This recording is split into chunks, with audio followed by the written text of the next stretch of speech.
Rencontre clé dans la course au maintien cet après-midi au stade des Pousseaux. Dijon va-t-il réussir à valider son maintien face à des Rémoises retrouvées sur cette fin de saison?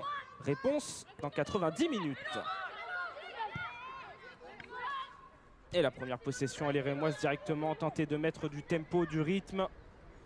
Elles qui, on l'a dit, sont sur une très bonne dynamique sur cette fin de saison D1 Arkema. Preuve en est, Reims qui a gagné 5 de ses 7 derniers matchs dans l'élite, alors qu'il n'avait remporté que 4 des 13 premiers.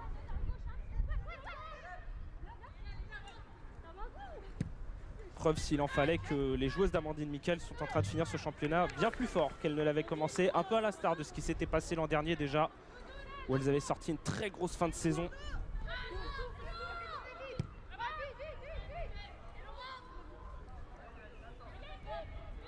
Elle qui avait fini 5e l'an dernier, qui aimerait bien à nouveau retrouver ce top 6 cette saison, avec encore la possibilité de doubler notamment potentiellement Montpellier en fonction des résultats.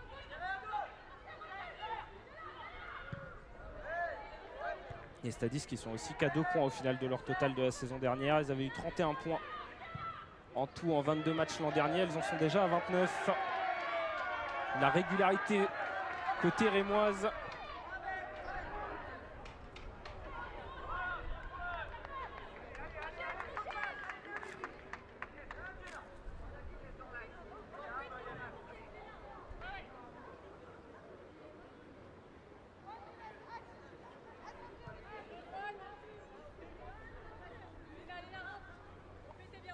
Pasquero pour faire monter ce bloc.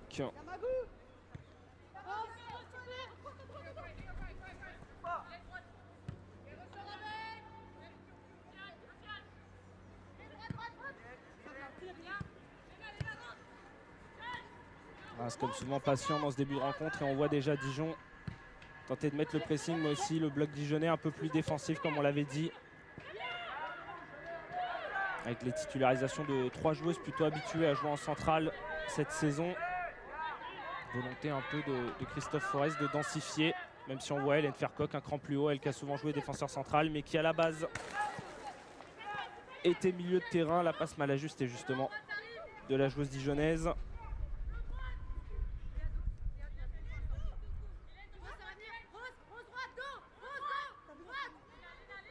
Pas forcément évident non plus pour elle de s'habituer à ce poste-là, même si on l'a dit. Même si elle a commencé au milieu, elle qui avait été repositionnée centrale justement en arrivant à Dijon.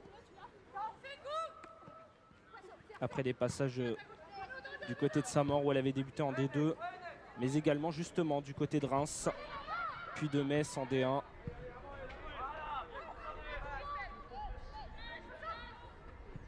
Elle qui retrouve son ancien club et serait bien inspirée de potentiellement faire la différence face à ce dernier pour permettre à son équipe de valider son maintien. Et là voilà qui servait à Declercq. Peu décalé vers Oslavo. Elle appelle à nouveau de Declercq qui va être servi sur le côté gauche de la surface. Le bon retour là-dessus de Pasquero pour protéger ce ballon qui va filer directement en sortie de but.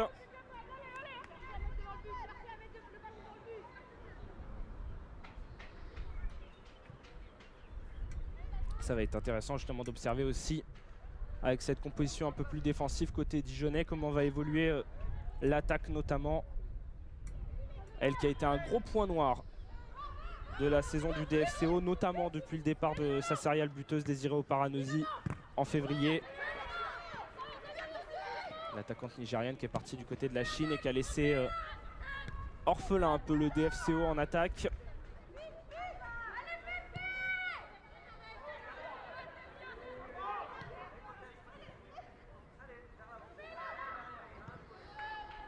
Dijon qui, pour donner une idée, est la pire attaque de D1 Arkema cette saison. Seulement 11 buts marqués. Et est également, comme on l'a évoqué en avant-match, la pire équipe à domicile. 2 points pris seulement. Même Saint-Etienne qui est officiellement relégué a réussi au moins à prendre 3 points sur sa pelouse. Mais il y a l'occasion encore de se rattraper sur ce dernier match et ce centre contré. Premier corner de la partie pour le DFCO sur cette montée de Lena Goetsch.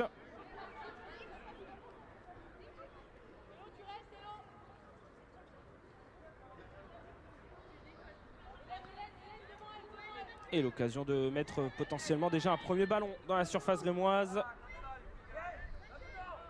C'était sur cette situation qu'elles étaient parvenues à égaliser face à Saint-Etienne. Le corner botté par Léa Declercq, très long, second poteau. Elle avait été laissée seule, la Dijonnaise, et derrière la reprise, largement au-dessus de Rose Lavaux.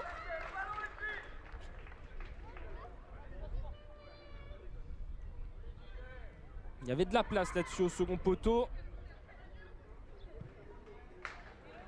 Il semble que c'était Carrage qui avait été laissé un peu seul et qui pouvait potentiellement placer sa tête, mais sans succès.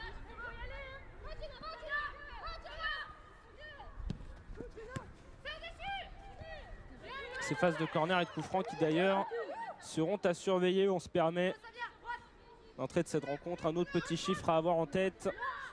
Reims qui a encaissé 39% de ses buts sur coup de pied arrêté cette saison en D1. La plus forte proportion parmi les équipes de l'élite. Mais à l'inverse, ce sont des phases de jeu qui ne réussissent pas forcément à Dijon, puisque seul Saint-Etienne affiche un plus faible pourcentage de buts sur CPA que le DFCO, qui a inscrit 18% de ses buts sur cette phase.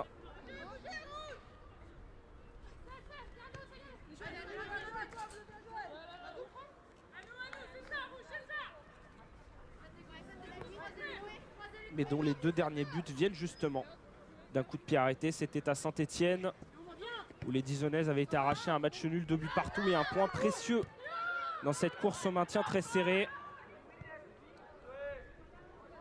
Et il y avait eu cette tête de Djenadir sur corner en première période avant la reprise de volée de Léa Declercq dans les derniers instants de la rencontre, là encore à la suite d'un corner.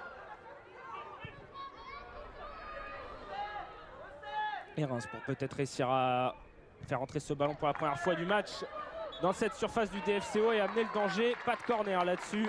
Sortie de but directement sur ce sprint de Kessia Bussy.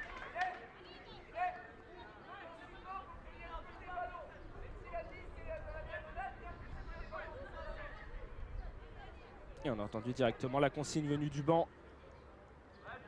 notamment à destination d'Hélène Fercoq au milieu. Venir bloquer notamment les montées de Corboz au milieu et potentiellement aussi les départs de Kessia Bussy sur le côté. On le sait, la force de cette équipe rémoise, ce sont notamment ces ailières et cette capacité à être très explosif en contre, très rapide.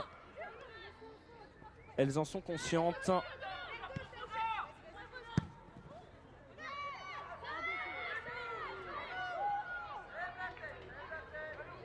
Moi, ce qui avait notamment pu compter sur Kessia Bussy beaucoup sur le début de saison, qui avait marqué pas mal de buts avant que le flambeau entre guillemets soit repris par Ketna Louis sur les derniers matchs. Elle qui a inscrit 3 buts sur les 4 dernières rencontres.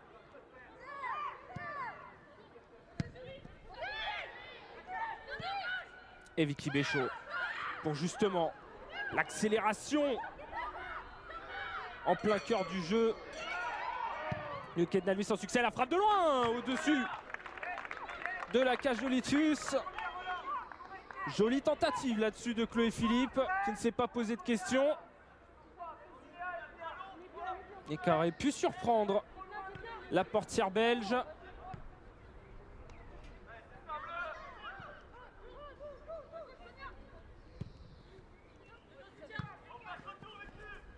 Et d'ailleurs, en parlant de Chloé Philippe, on peut en profiter justement pour revenir sur la petite affaire entre gros guillemets qui a fait parler du côté de Reims depuis hier. Chloé Philippe qui aurait dû se présenter en conférence de presse hier, mais qui finalement a vu tout le groupe venir expliquer pourquoi il ne viendrait plus en conférence de presse d'ici la fin de saison. Des joueuses qui ont notamment reproché à leur club un manque de considération sur le dernier match.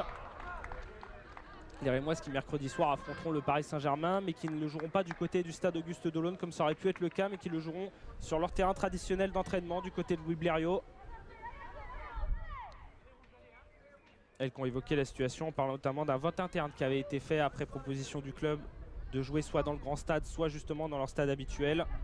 Vote qui avait donné un accord favorable à jouer à Delaune de la part des joueuses, avant finalement que le club se rétracte et dise que ce n'était pas possible. Il y avait eu 2 raisons notamment évoquées, celle de refaire le terrain pour la prochaine saison de Ligue 1. La pelouse qui va rentrer un peu dans le détail technique.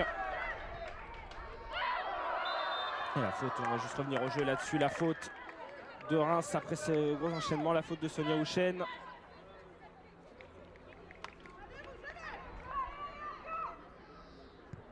Mais effectivement, pour évoquer rapidement ce point, alors qu'on revoit justement l'enchaînement et les duels là-dessus, notamment celui entre Lavaux et Houchen. Le ballon dans la surface, finalement repris par les Rémoises. Mais pour évoquer cette situation du stade qui a fait beaucoup parler, il y a deux raisons qui sont invoquées notamment par le stade de Reims. Le fait qu'il faille du temps pour que la pelouse soit prête pour la Ligue 1, à peu près 7 semaines en tout, ce qui empêche les filles de jouer, puisqu'il y a notamment des matchs de préparation annoncés contre Brighton et Villarreal le 23 et 30 juillet du côté des hommes. Et l'autre raison évoquée, c'est notamment le retraçage des lignes, puisque Auguste Delaune a accueilli ce week-end les 100 ans du district de la Marne. Il y a des lignes spécifiques qui avaient été tracées pour les matchs de jeunes et il aurait fallu retracer toutes les lignes dans un intervalle qui était trop court selon le stade de Reims. La frappe de Ketna Louis largement à côté de la cage de Lidfus.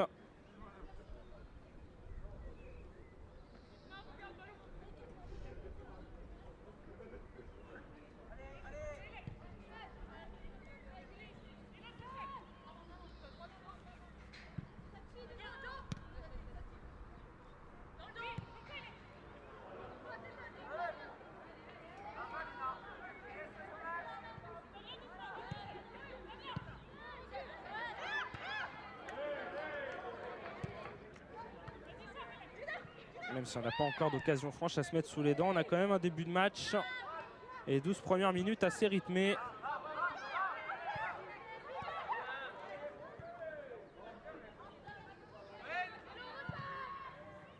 Sans le DFCO qui n'hésite pas à monter, elles le savent. Important aujourd'hui de repartir potentiellement avec les 3 points, voire même 1 point encore une fois, tout dépendra des résultats en parallèle. Mais une victoire assurée quoi qu'il arrive à côté, un maintien au DFCO. Et d'ailleurs on va en profiter pour rapidement faire un petit tour des stades déjà au bout de 13 minutes, puisqu'il y a déjà des buts sur les autres pelouses et notamment des buts qui comptent pour le DFCO. Puisqu'en parallèle Saint-Etienne mène 1-0 sur la pelouse de Fleury actuellement. Et Montpellier mène également 1-0 sur la pelouse d'Issy-les-Moulineaux. Toujours 0-0 entre Soyaux et Guingamp.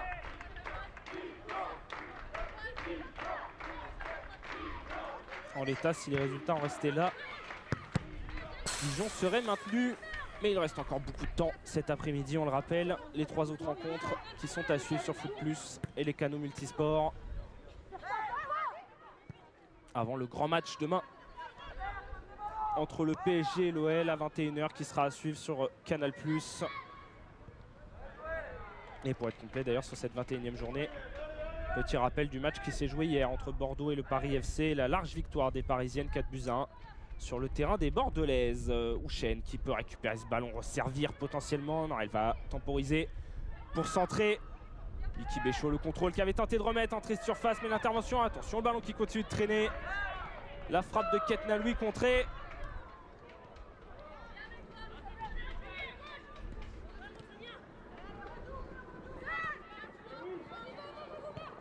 Compliqué toujours pour les deux équipes de trouver l'espace sur ce début de partie.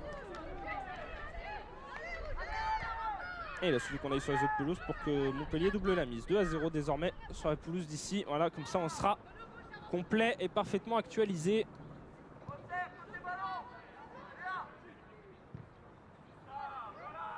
Et Houchen là qui avait réussi à passer la faute justement signalée. Et premier carton déjà dans cette partie.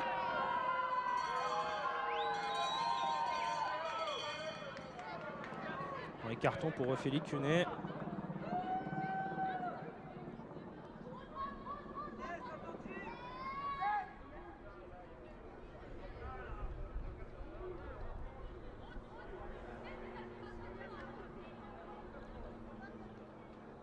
Et coup franc potentiellement intéressant pour les Rémoises.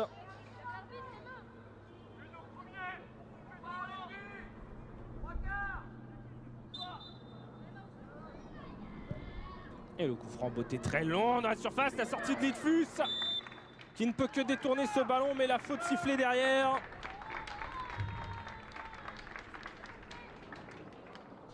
Allez les mecs, faut qu'on mette du rythme, on gagne les ballons, allez, allez. On n'a pas de temps à perdre les filles, allez.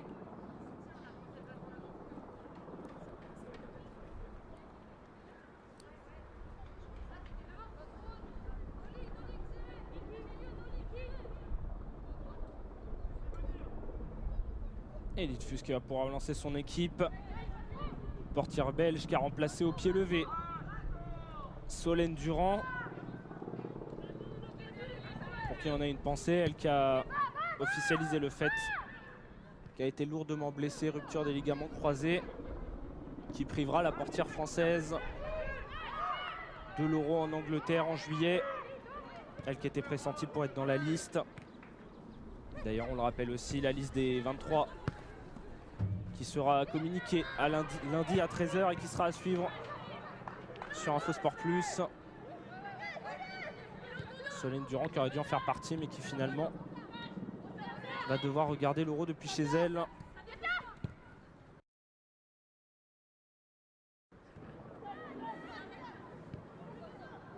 Alors que d'ailleurs pour évoquer cette liste des Bleus, potentiellement les Rémoises, que ce soit Naomi Feller ou Kessia Bussy, déjà appelées en bleu ces derniers mois, pourraient espérer pourquoi pas faire la surprise et être présente dans cette liste. Toujours compliqué de faire des choix, notamment offensivement, quand on a autant de talent et de joueuses potentielles.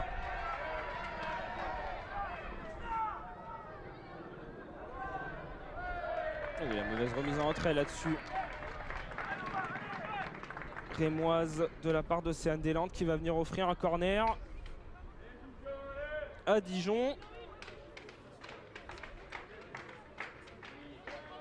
Deuxième corner de la partie pour les Dijonnaises. À nouveau de la droite vers la gauche. Et on entend le public du stade des Pousseaux qui s'est un peu réveillé là-dessus.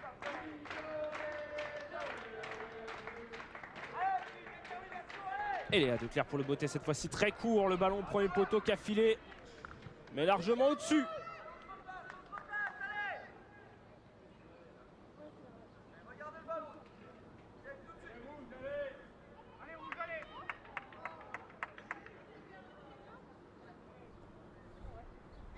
Et à noter, après 18 minutes de jeu, toujours pas le moindre tir cadré dans cette partie. Beaucoup de rythme. Quelques situations. Mais toujours pas d'occasion franche de part et d'autre.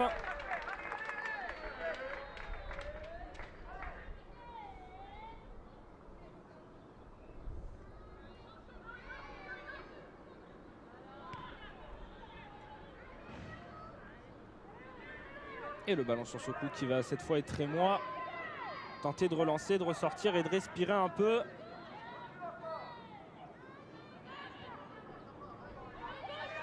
Touche pour tenter de ressortir, cette fois-ci plus dans le cœur du jeu.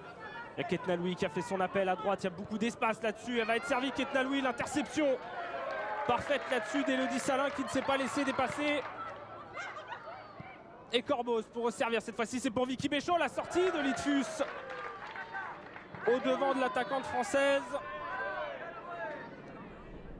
Sans surprise, Reims qui s'appuie sur sa principale force. Ça part à chaque fois très vite devant. Mais pour l'instant, l'arrière-garde du DFCO qui tient le coup. Très beau geste là-dessus de faire coque. Le contrôle derrière un peu moins réussi dans la foulée. Et le gros effort là-dessus au pressing pour gêner la relance rémoise. Plutôt réussi. Doucouré au duel avec Lavaux. Le ballon qui va rester en jeu. Salin. Pour réorienter au milieu, faire coque. Götsch qui va pas hésiter à monter pour servir loin devant. Le ballon il va être très long, il va être beaucoup trop long même.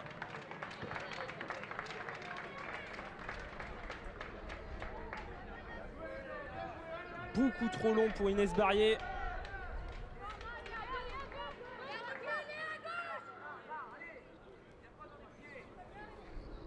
Nesbari qui a toujours pas marqué le moindre but en D1 Arkema en 26 rencontres, sa 27e aujourd'hui, mais qui avait marqué un doublé en amical en pré-saison face à une certaine équipe du Stade de Reims.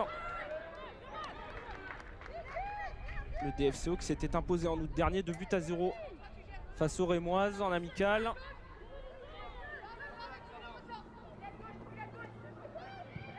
Et qui d'ailleurs, pour faire le bilan des confrontations, Dijon qui a remporté aucun de ses 4 matchs en D1 face à Reims, mais qui n'a perdu aucun des 2 qui ont été joués à domicile, un partout en octobre 2019 et 0-0 en décembre 2020. Des rencontres assez serrées souvent entre les deux équipes. Et l'accélération rémoise là-dessus, la frappe enroulée du gauche, la barre trouvée là-dessus sur ce superbe effort. Et ça va pouvoir revenir encore, Sonia Houchen qui va rejouer derrière. Mais le très bel effort là-dessus sur ce côté droit. Et la frappe enroulée du gauche derrière qui vient trouver la barre de Litfus. Toujours pas cadré, mais grosse alerte sur la cage du DFCO. Et on revoit le superbe effort là-dessus de Kessia Bussi. La frappe enroulée du gauche qui est venue fracasser la barre de la portière belge, pardon. Et Dijon pour réagir peut-être, Barrier en appui. Intervention qui va être sifflée, bon coup franc pour le DFCO, deuxième carton jaune dans cette partie. Siem Ben Mohamed qui sur ce début de rencontre a le carton un peu facile, hein. Deuxième carton jaune, cette fois-ci pour Sonia Houchen.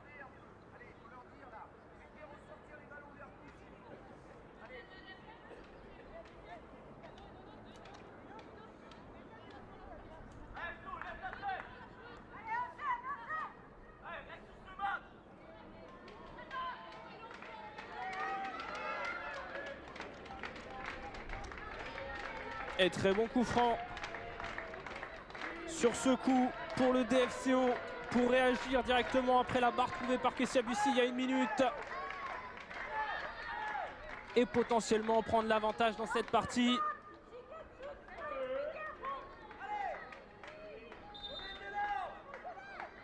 Et Léa Declercq pour le beauté directement dans les gants d'Emilia Alvarado sans danger. Mais il est là. Le premier tir cadré de cette partie. Pas forcément le plus beau. Mais on y a enfin le droit. Après 24 minutes de jeu.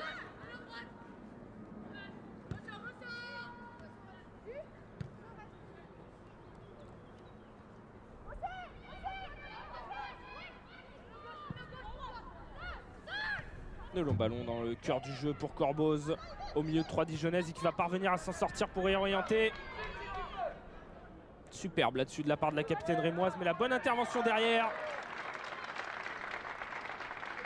de Goetsch qui ne s'est pas laissé surprendre.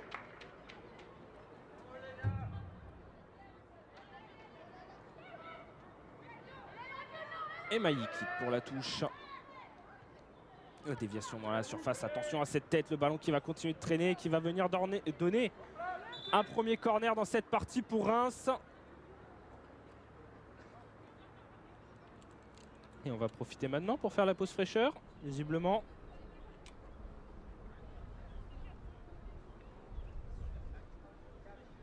Effectivement, la pause fraîcheur qui va être faite là-dessus entre Dijon et Reims. 0-0 après 25 minutes de jeu. Mais beaucoup de rythme, match plaisant à suivre. En attendant potentiellement des buts et des belles actions. Déjà une barre à mettre à l'actif de Reims. Mais on avait parlé de match important et de match serré. Pour l'instant, on y a plutôt le droit. Et on va profiter de cette petite pause justement pour vous redonner 2-3 chiffres et revoir aussi cette frappe. Très bel effort de Bussi et l'enroulé derrière du gauche qui vient s'écraser sur la barre de Litfus. On va profiter aussi de cette courte pause pour vous donner encore une fois 1 ou 2 petits chiffres à savoir. On aime bien vous les proposer. Comme on a dit, Dijon qui reste sur 14 matchs en victoire en D1 Arkema. Il n'y a que Saint-Etienne officiellement relégué qui est sur une plus longue série. Stéphanoises qui n'ont gagné aucun de leurs 16 derniers. Et surtout, plus important à avoir en tête, Dijon qui est resté muet lors de 8 de ses 10 réceptions en D1 cette saison.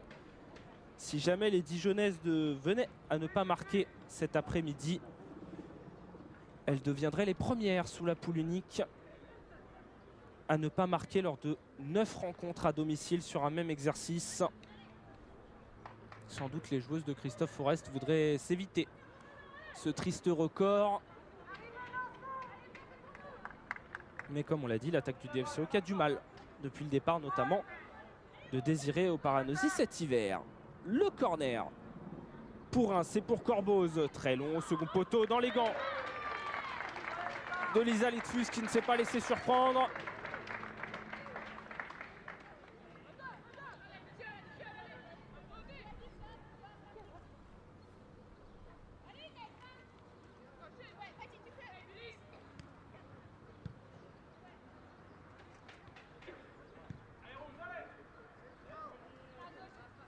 Goetsch.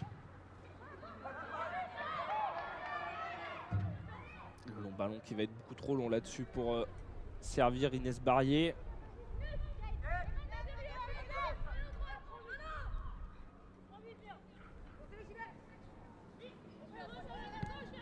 En tout cas, le système dijonnais aujourd'hui, là on le voyait très bien sur ce plan large, le 4-1-4-1. Un peu plus résistant mais pas encore probant offensivement. Et Reims qui peut contre-attaquer à nouveau. Bussy sur ce centre renvoyé directement. Mais ce 4-1-4-1 qui permet mine de rien à gêner les transmissions entre les lignes des stadistes. Mais Inès Barrier et Rose Lavaux qui ont souvent du mal encore à être trouvées. Même si elle a ce ballon. Inès Barrier, il y avait l'appel de Léa Declercq à gauche mais elle ne l'a pas vu. Mais elle va réussir à poursuivre son effort.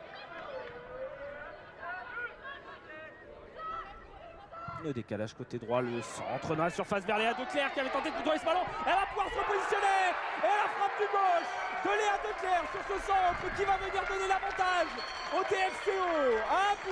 1-0 face à Reims.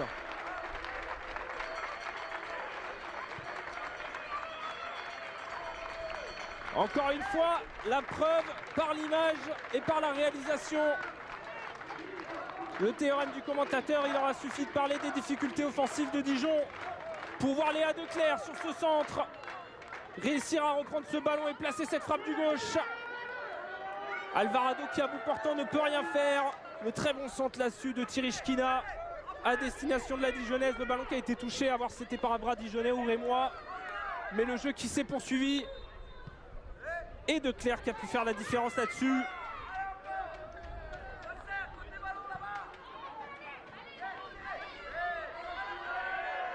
Dijon qui prend le devant dans cette partie et ne restera pas muet une fois de plus.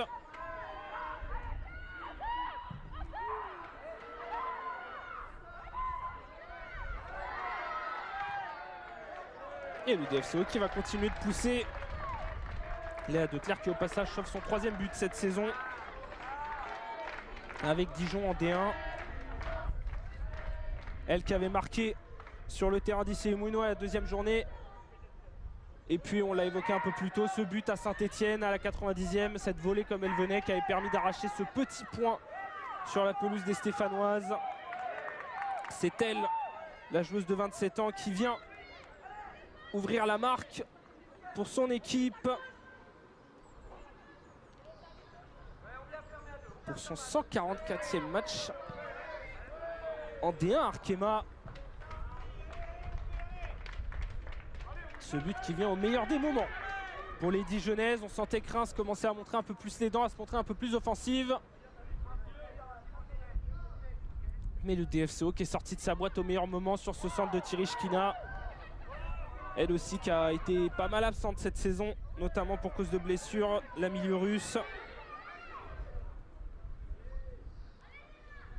Et qui là pour sa 9e titularisation de la saison est venu faire la différence.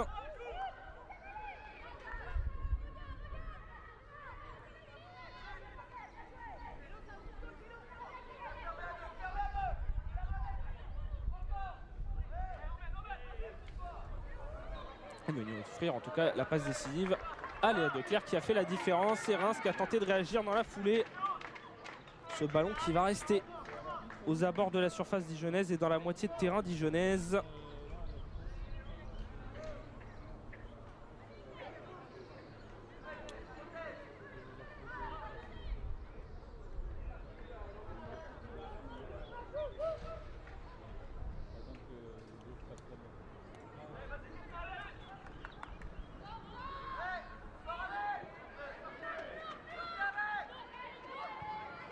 Et Pasquero pour relancer son équipe. Houchen avec Doucouré. Corboz en appui. Kessia Bussy. Les côtés rémois qui ont permuté depuis le début de rencontre. Tout à l'heure on avait Ketna Loué à droite et Kessia Bussy à gauche. Cette fois-ci c'est l'inverse. Et on l'a vu, ça peut permettre notamment à l'attaquante française de rentrer vers l'intérieur du jeu et de potentiellement utiliser son pied gauche qui a souvent fait la différence cette saison. Kessia Bussy, meilleure buteuse du Stade de Reims en D1 cette année. 6 buts au compteur et aussi meilleure buteuse de D1 tout court parmi les joueuses nées au XXIe siècle. Sachant que Reims possède les deux meilleures joueuses dans ce domaine. Kessia Bussy à 6 et Melchi Dumornay à 5. Et la percée de Doucouré. Houchen qui a pu reprendre ce ballon, mais l'intervention directe à nouveau du DFCO et d'Ophélie Quenet pour ne pas laisser progresser Goetsch pour la contre-attaque. Le ballon joué très rapidement, l'appel d'Inès Barrier, le hors-jeu signalé. L'attaquante dijonnaise qui semblait partir de l'arrière de la ligne défensive de Reims.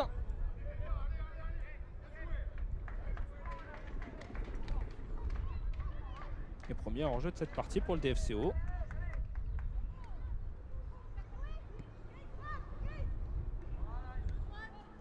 Et on le voit encore, après cette demi-heure de jeu, le ballon qui va d'un but à l'autre. À chaque fois.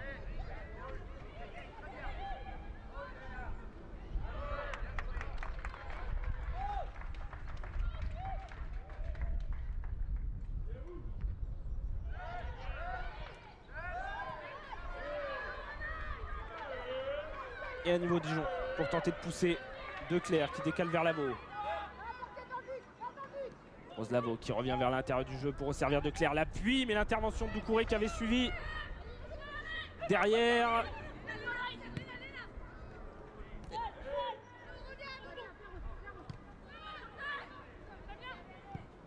Declercq. Ballon qui continue de drainer dans le cœur du jeu, c'est très bien joué. Ça en triangle. Emilia Alvarado qui va sortir au devant de Barrier. Mais c'était très bien joué là-dessus. Entre les Dijonnaises qui avaient réussi à ouvrir l'espace dans l'axe.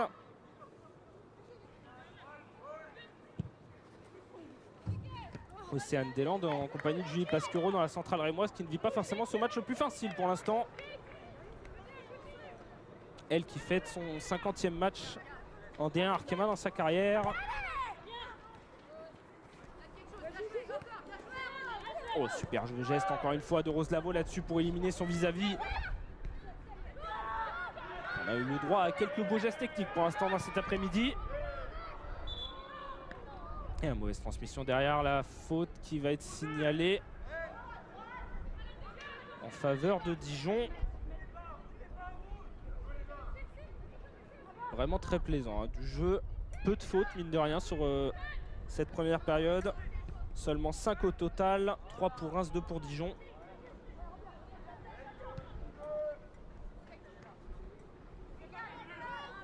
Et un DFCO qui mène au score. Grâce à ce but de Declercq à la 28e. Et Reims toujours imprécis au moment de partir en contre-attaque comme sur cette transmission de Corboz. Rose Lavaux. Rose Lavaux en feu cet après-midi qui va encore réussir à se défaire de son vis-à-vis et resservir dans l'axe. Hélène Fercoq. Elle a tenté du soutien. Le ballon dans la surface, le contrôle un peu long de Barrier là-dessus. Les Rémoises en difficulté sur ces dernières minutes, clairement. Depuis son but, le DFCO qui a retrouvé de l'allant, qui arrive à combiner. Et à surveiller d'ailleurs si Rose Lavaux peut profiter de sa bonne forme visiblement cet après-midi pour enfin mettre fin à sa série noire. Rose-Lavaux qui n'a inscrit aucun but sur ses 37 derniers matchs en D1 Arkema. Et qui, si elle ne marquait pas aujourd'hui, établirait sa pire série de matchs marqués dans l'élite. Elle avait déjà fait 37 par le passé. Et Reims pour réagir, le Vicky Béchaud dans la surface d'intervention, une nouvelle fois du DFCO, parfaite là-dessus. Et là voilà justement Rose-Lavaux dont on parlait. Elle était déjà restée pendant 37 matchs marqués entre octobre 2016 et septembre 2018. Mais ça s'était arrêté à 37. Pour établir donc sa pire disette depuis sa toute première saison dans l'élite en 2010-2011. Elle qui est sur 12 saisons consécutives en D1. Joueuse importante de ce championnat, joueuse d'expérience. Et la frappe de loin de Reims sur la barre à nouveau pour réagir.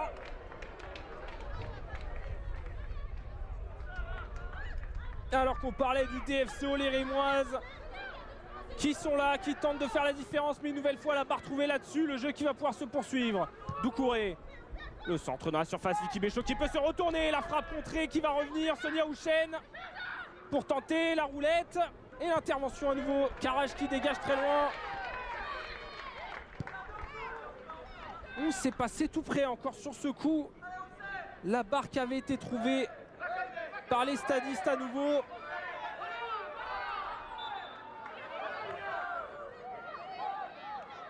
Elle qui manque de précision et qui manque d'efficacité pour l'instant cet après-midi.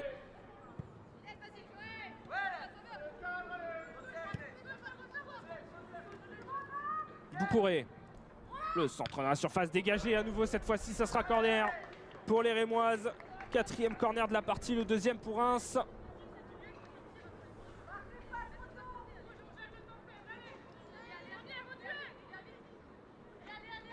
Et il faudra revoir un peu plus tard cette barre trouvée sur ce ballon anodin à l'approche de la surface.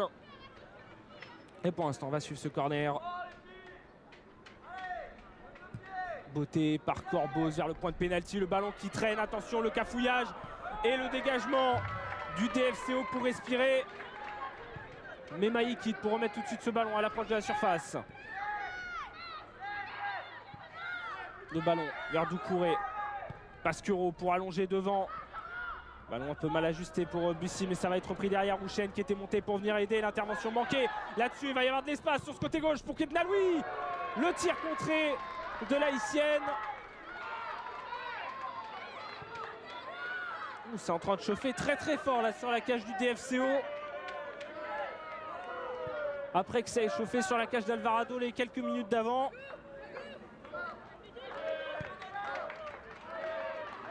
Et le ballon mal orienté là-dessus de Pasquereau qui peut permettre potentiellement à Dijon de remonter un petit peu le bloc et de respirer.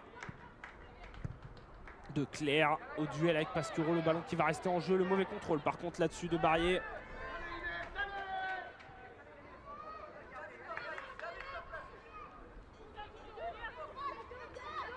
Et d'ailleurs on a évoqué ce système dijonnais.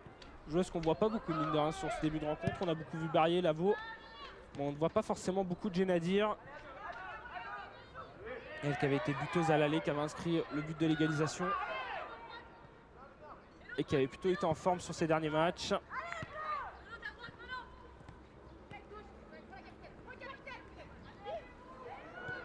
Et encore une fois la belle percée là-dessus de Doucouré.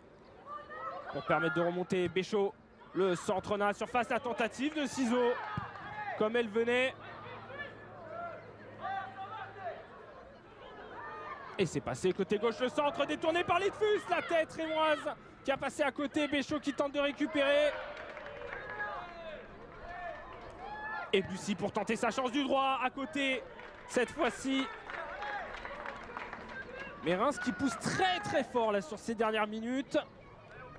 Qui aimerait bien égaliser avant la pause pour revenir dans cette partie.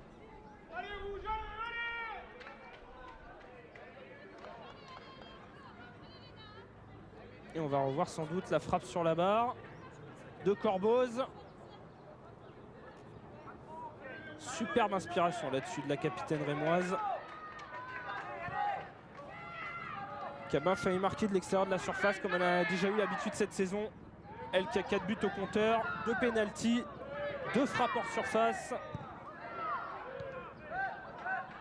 On va pas s'avancer à dire que c'est une spécialiste du genre, mais elle a l'habitude, la capitaine du Stade de Reims, de surprendre ses adversaires de loin.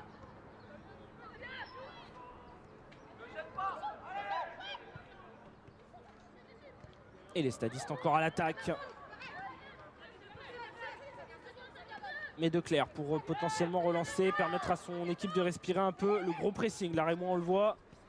Et Lavaux qui peut être servi en appui avec Genadir. Lavaux, le ballon un peu long là-dessus. Et repris Deslandes qui tente de s'en sortir mais va être repris, mais qui va obtenir la faute là-dessus.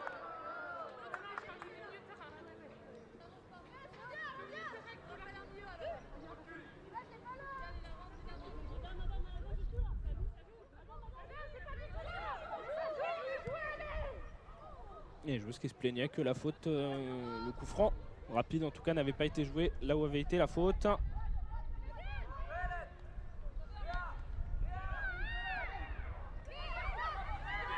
Et le jeu qui là se poursuit. Corbos pour orienter à droite vers Bussy encore une fois, qui va tenter de rentrer sur son pied gauche. Kessia Bussy, superbe percée là-dessus qui peut servir Rouchen. Intervention à nouveau de la centrale du DFCO, très solide sur ces dernières minutes.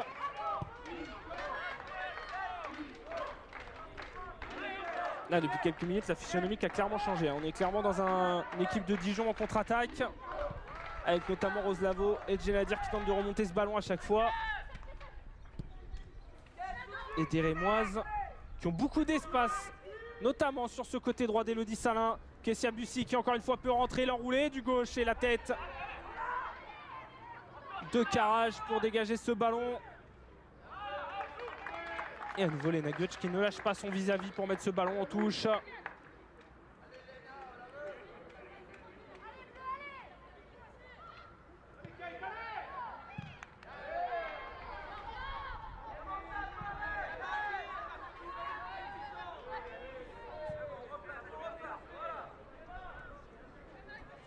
Et on va faire tourner côté rémois, respirer un peu.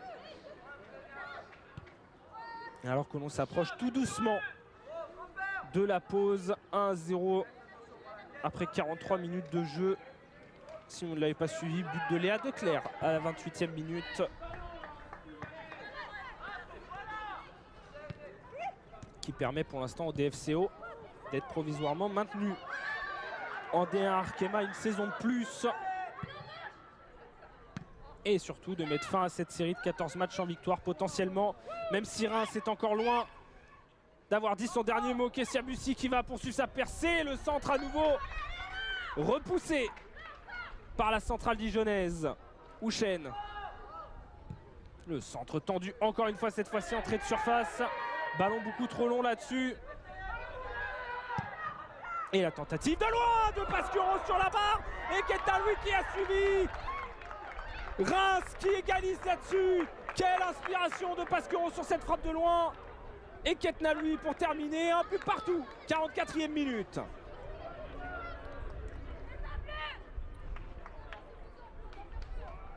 On a presque été surpris là-dessus que ce but soit validé. Pasquero, superbe tentative de loin, à nouveau la barre trouvée. Ketnaloui qui suit pour pousser ce ballon au fond.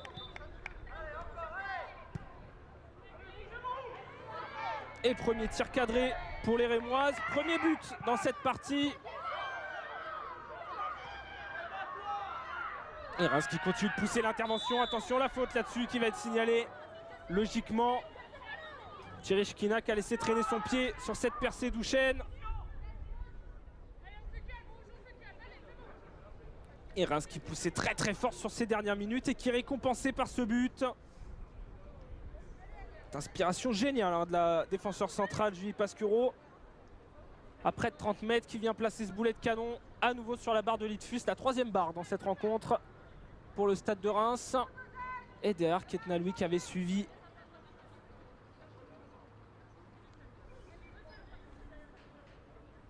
Quatrième but cette saison en D1 pour Ketnaloui, qui surtout a marqué ses 4 buts sur les 5 derniers matchs de Reims dans l'élite.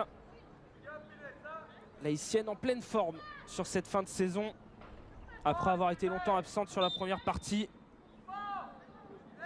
Et coup franc pour les Rémoises pour potentiellement prendre l'avantage. Les nouveaux poteaux trouvés par Corbos, décidément. Les stadistes qui multiplient les montants dans cette première période.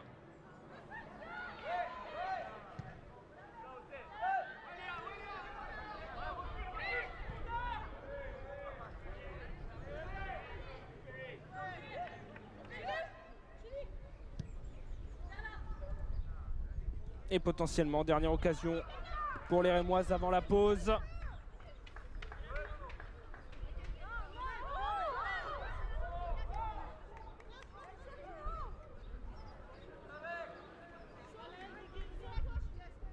La touche qui va visiblement être dijonnaise.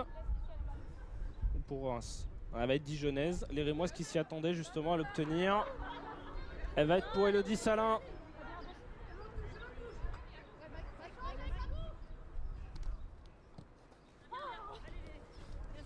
Et déclare à la lutte cette fois-ci la touche rémoise, mais surtout mi-temps du côté du stade des Pousseaux. Un but partout à la pause entre Dijon et Reims dans une première période très plaisante à suivre cet après-midi. Léa Declercq qui est venue ouvrir la marque à la 28e avant l'égalisation à la 44e de Ketna Louis. Et Reims qui a notamment trouvé à 4 reprises les montants, 3 fois la barre, 1 fois le poteau dans cette première période. Manque d'efficacité, mais pour l'instant, les deux équipes qui se tiennent en échec.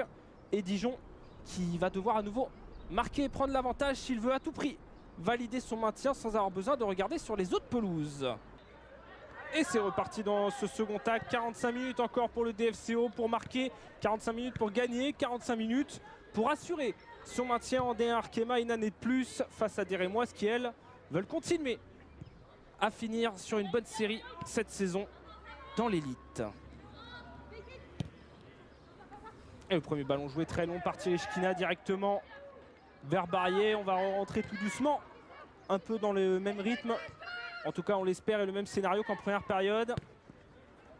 Vraiment, on avait eu le droit à un premier acte très intéressant de part et d'autre. Dijonnaise qui n'avait pas hésité à être offensive, à avoir de belles séquences. Reims qui a eu une très très grosse séquence sur la fin, à partir de la 35e jusqu'à la pause.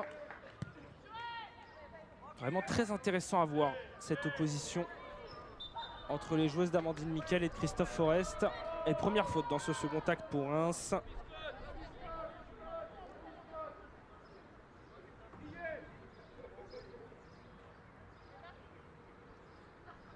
Et on voit ce contact entre Salin et Pasquereau. Salin et derrière Ketna Louis. C'était Pasquereau qui avait tenté de l'arrêter une première fois, mais c'est Ketna Louis derrière qui est venu au contact.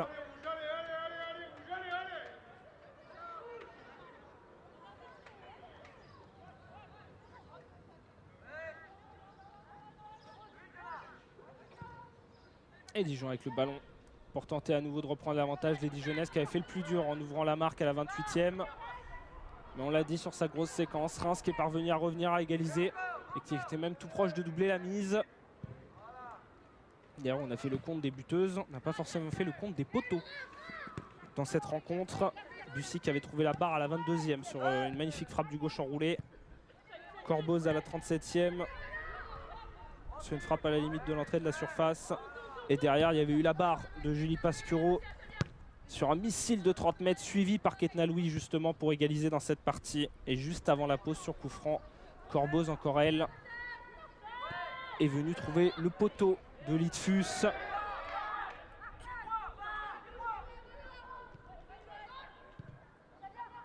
Manque d'efficacité donc pour le stade de Reims cet après-midi qui pour l'instant permet à Dijon de rester dans le match. Oh, superbe geste là-dessus d'Elodie Salin qui avait réussi à passer mais qui n'a pas réussi à prendre ce ballon derrière face à Doucouré.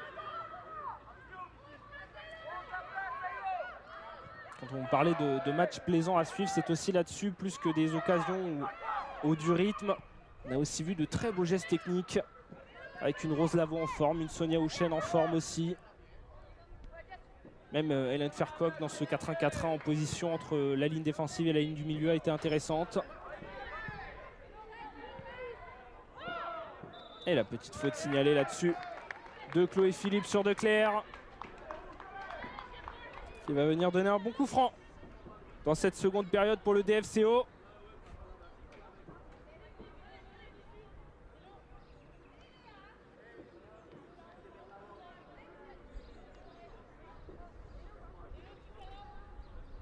Emilia Alvarado qui place son mur, elle qui n'a pas forcément été en réussite cette saison sur les frappes de loin.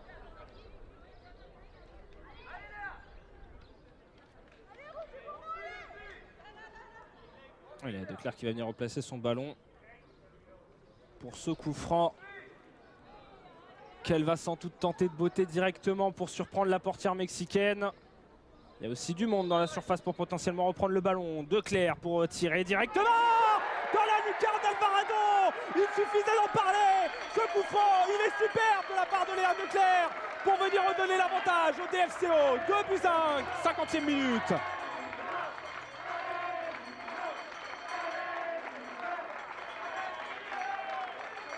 Il aura suffi d'en parler pour qu'elle le réalise. Superbe ce coup franc de Léa Declercq directement dans la lucarne d'Alvarado. On va le revoir.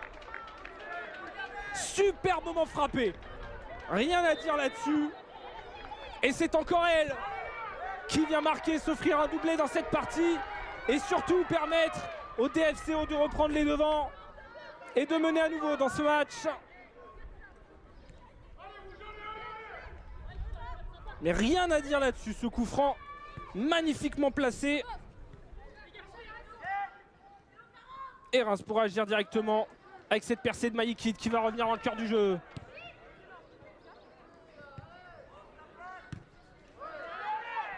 L'intervention derrière, tentative de repartir en contre-attaque pour Götz, le ballon qui va sortir finalement.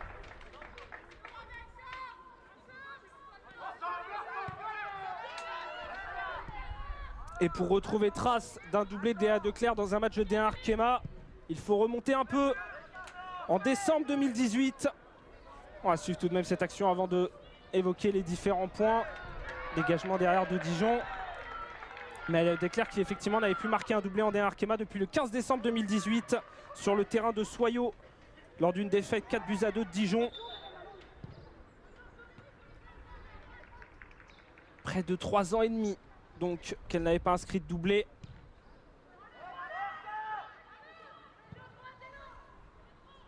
Elle qui aura été précieuse cette saison, mais surtout sur cette fin de saison avec son but à Saint-Etienne et son doublé aujourd'hui. Et tant qu'on est sur les points statistiques, comme on aime bien ça, on va se permettre d'en caler un petit supplémentaire. À moins que Reims ne parvienne à trouver l'espace là-dessus. Le décalage côté gauche vers Kessia Bussy face à Götz qui va passer. Kessia Bussy, elle va rentrer. Kessia Bussy pour potentiellement resservir. Elle y va toute seule. On va servir Rouchen. Kessia Bussy encore l'effort poursuivi jusqu'au bout. Ouh, elle aura fait l'effort total là-dessus, l'attaque française, sans parvenir à trouver l'ouverture pour faire la différence.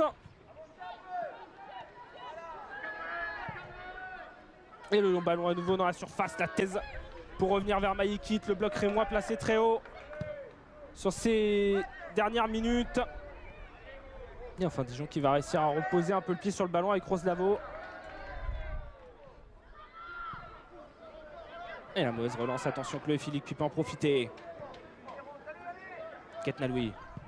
Le centre très long dans la surface vers Vicky Béchaud qui va sortir finalement en sortie de but.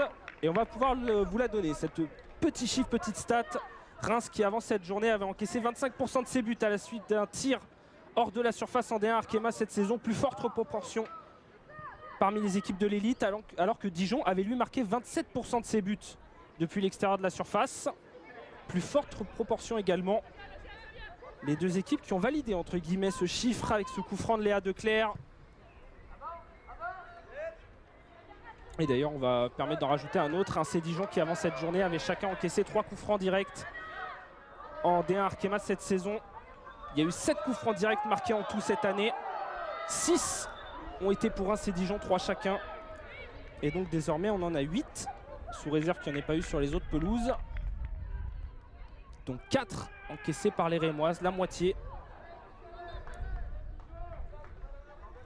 Preuve s'il en fallait une de plus que les frappes de loin et Reims, c'est compliqué cette saison. Et ça a souvent permis à des équipes de faire la différence. On se rappelle notamment de Fleury qui était parvenu à arracher une victoire à Blériot là-dessus. Mais Reims pour réagir, Vicky Béchaud qui avait été trouvé dans la surface. La frappe qui va passer à côté de la cage de Litfus. Et comme en première période, on voit la réaction directe des Rémoises qui ne se laissent pas abattre.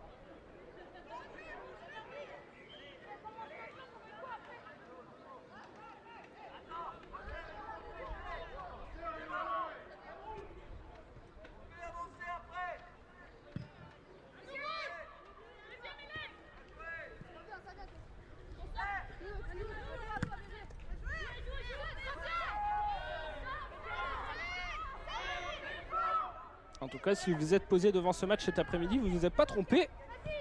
3 buts, du rythme, du jeu, des beaux gestes techniques, des barres, des occasions. Clairement, pour cette fin de saison, on se régale cet après-midi au Stade des Pousseaux. Et le DFCO qui va poursuivre son effort avec Inès Barrier là-dessus. Ballon contré par Declercq. Et Corbos pour tenter de ressortir sous le pressing dijonnais. Il ne va pas y parvenir. La montée de Lena Goetsch, mais la passe un peu trop longue pour Barrier là-dessus. Les dégagements très loin. Elle ne s'est pas embarrassée là-dessus. La joueuse du DFCO.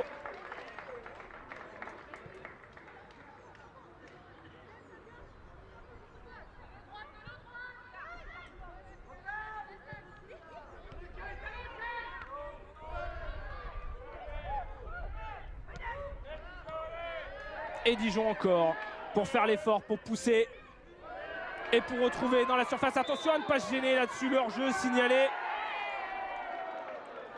Différence qui avait été faite face à Alvarado par Inès Barrier. Mais il faudra attendre encore pour l'attaquante dijonnaise pour s'offrir son tout premier but en D1. Arkema, hors jeu signalé par Siam Ben Mohamed là-dessus.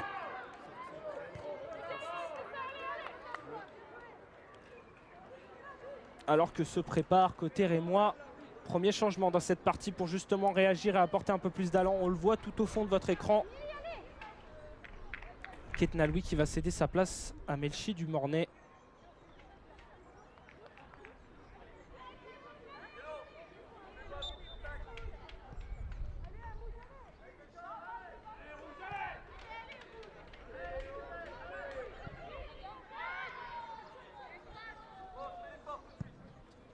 Une entrée qui pourrait permettre aux Rémoises de redonner un peu d'allant offensif.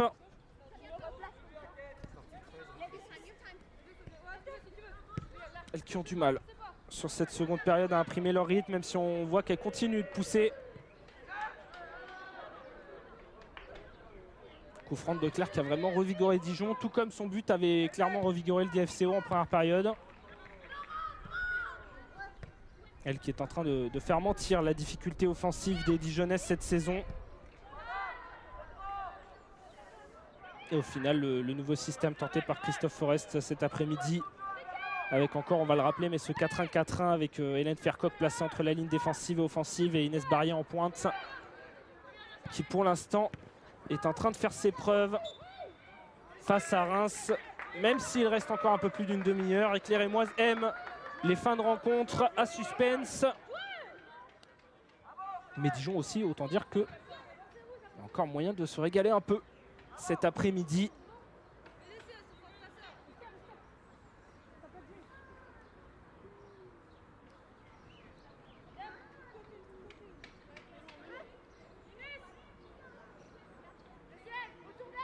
Et le ballon dégagé très loin par Cunet.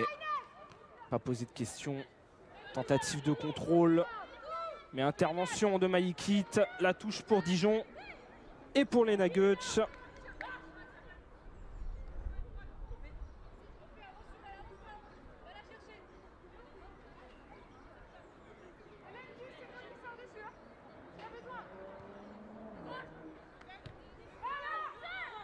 Et là voilà justement Lena Goetsch qui va reprendre ce ballon centre-contré cette fois de la Dijonnaise. Et Reims pour ressortir avec cette transmission de Corbos reprise tout de suite. Fercoq avec Declercq. En appui, elle avait tenté d'orienter son contrôle. J'ai rien à dire là-dessus mais sans succès.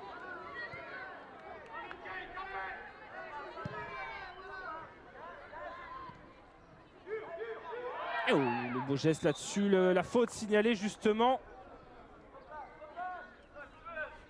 sur Melchi du Mornay. Qui du coup on vous a dit que le remplacement se préparait. Il a été effectué tout à l'heure à la 56e. C'était un peu à la limite de l'écran. Mais la Essienne qui va tenter de redonner un peu d'allant à Reims. Et la voilà justement avec le ballon. Melchi du Mornay qui va être servi, qui glisse là-dessus au moment de s'emmener le ballon. Aucune faute signalée logiquement. Elle avait glissé juste avant. Et Roslavo pour tenter de se défaire du pressing. Roslavo, limite de la touche, c'est compliqué là de ressortir à Salin. Et faute signalée pour enfin souffler du côté du DFCO.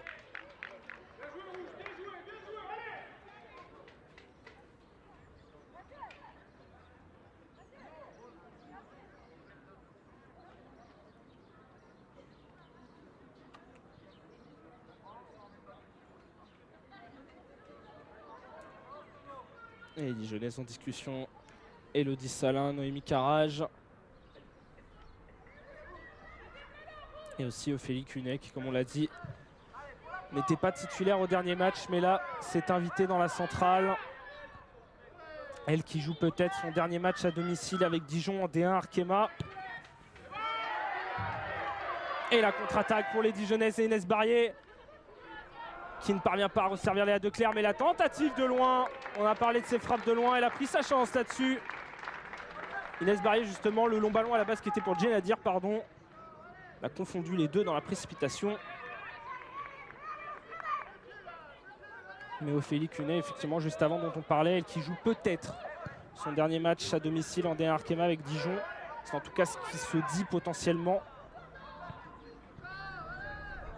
Elle qui joue son 197e match avec Dijon, toute compétition confondue, historique du club. Elle qui y est depuis 2011, qui a débuté il y a près de 11 ans en D2 du côté d'Amiens-Montière.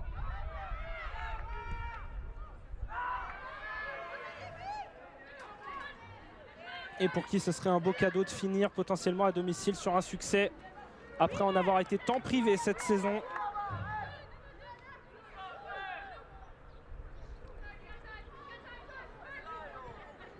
La joueuse de 29 ans en tout cas qui aujourd'hui fait le job comme on dit dans la charnière centrale de Dijon et permet pour l'instant à son équipe de tenir le coup.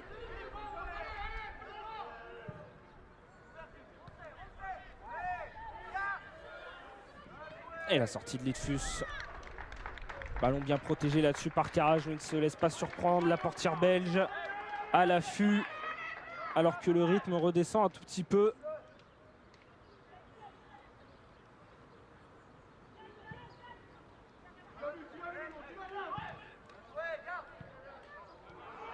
Attention justement à ne pas craquer côté DFCO, c'est ce qui avait coûté cher du côté de Guingamp lors de la dernière journée. Il y avait 0-0 à la pause, mais les Dijonnaises qui avaient complètement craqué dans le second acte du côté du Roudourou, s'inclinant finalement 4-0. Là, pour l'instant, elles sont en train de tenir le choc, mais ça va être difficile de répéter les efforts physiques, d'autant qu'il fait chaud cet après-midi du côté de Dijon.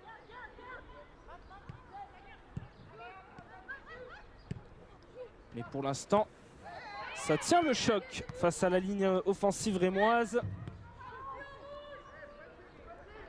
qui est moins en vue dans cette seconde période, mais qui aurait déjà pu nettement faire la différence en première.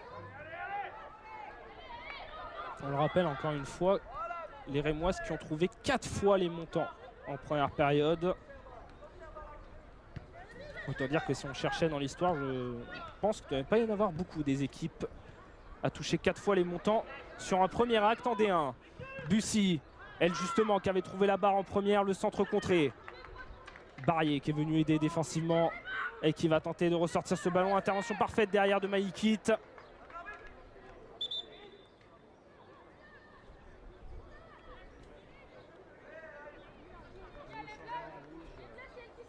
Et changement à venir côté Dijon.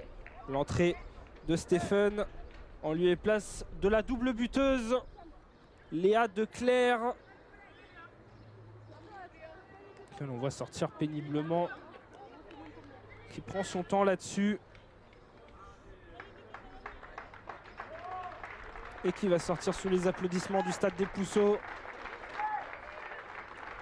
Elle, la joueuse de 27 ans, qui n'a pas forcément toujours vécu des moments faciles dans sa carrière, mais qui là, cet après-midi, est peut-être en train d'offrir avec son premier doublé depuis 2018 le maintien au DFCO. Léa Declercq qui avait notamment vu sa carrière être stoppée en plein vol quand elle était encore toute jeune par une grave rupture des ligaments croisés qui l'avait éloignée des pelouses pendant près d'1 an après son sacre à la Coupe du Monde des moins de 17 ans en 2012 en Azerbaïdjan.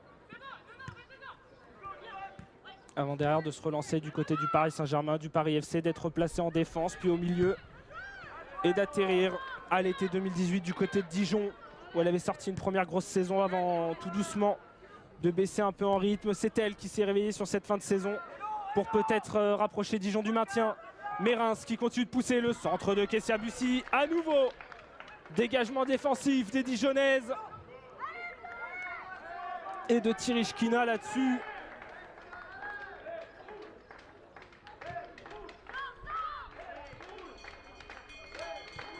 Et Corboz, la mauvaise transmission, mauvaise compréhension du côté rémois.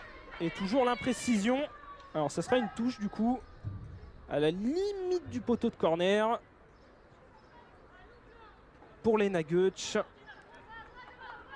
Et la Genadir devant, elle va être servie justement l'anglaise. Et le dégagement derrière pour respirer. On voit le bloc rémois très très haut là sur le terrain. Elle qui aime plutôt contrer à la base.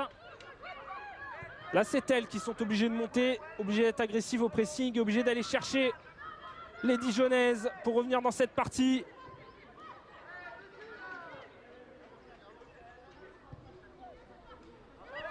Philippe. Obligé de renverser vers Maïkit. Ballon qui continue de tourner. Bussy. Très en forme aujourd'hui. Et la voilà encore. Kessia Bussy pour percer Plénac. Kessia Bussy toujours. Ballon qui va rester dans les pieds rémois. Du Mornay. Tente de se retourner elle aussi. On a beaucoup vu ces efforts de Kessia Bussy, mais pas toujours payants. N'arrive pas toujours à trouver l'ouverture. Le bloc dijonnais très bien refermé en défense, c'est qui empêche à chaque fois l'attaquante rémoise d'avoir la position de frappe, ou en tout cas de pouvoir servir une coéquipière en pointe.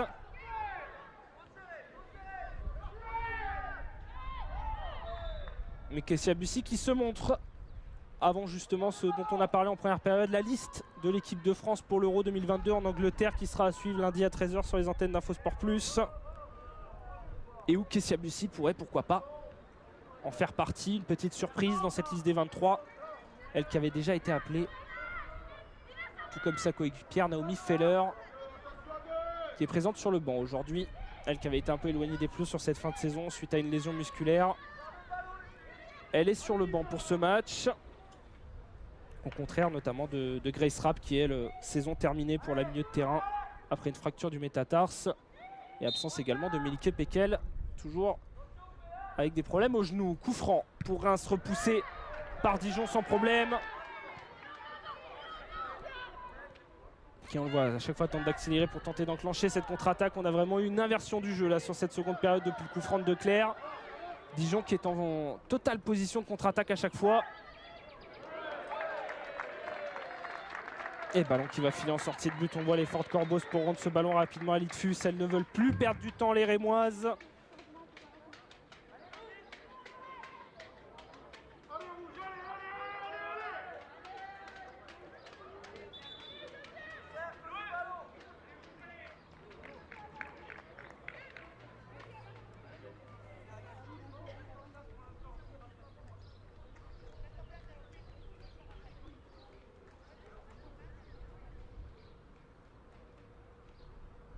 Et nouveau changement côté rémois à la sortie de Chloé Philippe pour l'entrée en jeu de Louane Joly. À la 68e minute.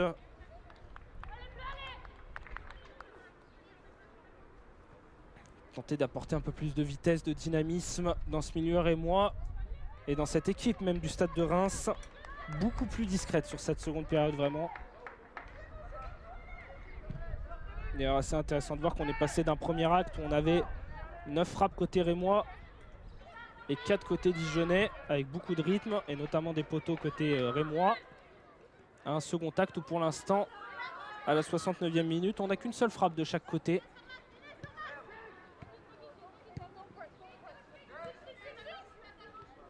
Difficile forcément de tenir le rythme sur toute une rencontre, mais Sonia Houchen qui elle est encore présente pour enrouler ce ballon. Oh, l'arrêt de Litfus sur cet enroulé de la milieu rémoise.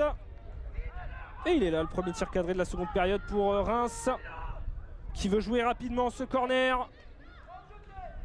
Corboz pour remettre à Dumornay. Oh, superbe l'effacement de Dumornay. Penalty pas signalé là-dessus par Siam Ben Mohamed. L'intervention dijonnaise qui paraissait licite effectivement. Et la tentative de contre-attaque stoppée directement. Attention là, le ballon contré qui traîne beaucoup. Et la touche pour Dijon. Et tout de suite Corboz qui vient contester auprès de l'arbitre de la partie.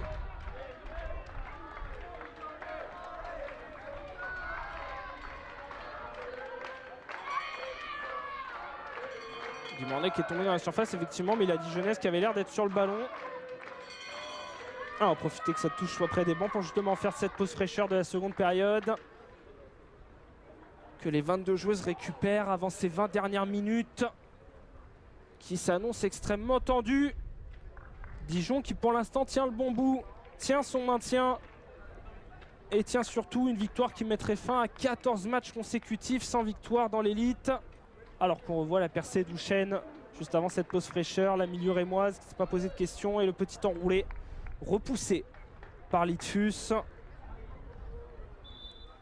Dijon qui mettrait également fin à 10 matchs à domicile consécutifs sans victoire. 2 nuls, 8 défaites.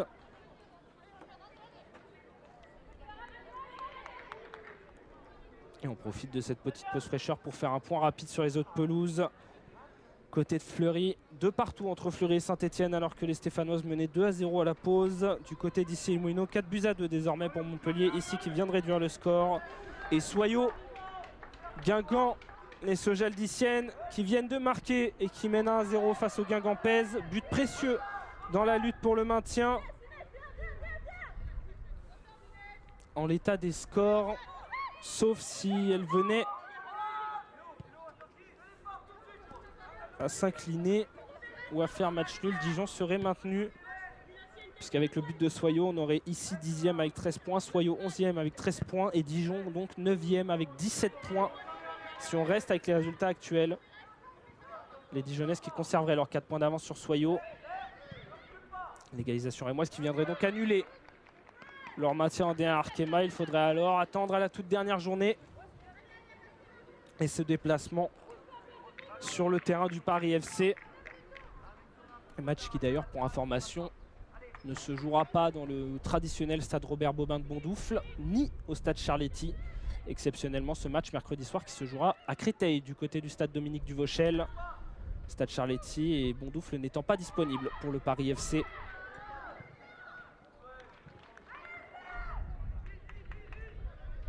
Alors que les Rémoises auront elles aussi un dernier match face à l'autre équipe parisienne de ce championnat, le Paris Saint-Germain. On a évoqué en première période notamment cette question autour du stade et de la contestation qu'il y a pu y avoir de la part des joueuses sur le fait que ce match-là ne se jouerait pas à Auguste Delaune mais se jouerait du côté de Louis Blériot au centre d'entraînement.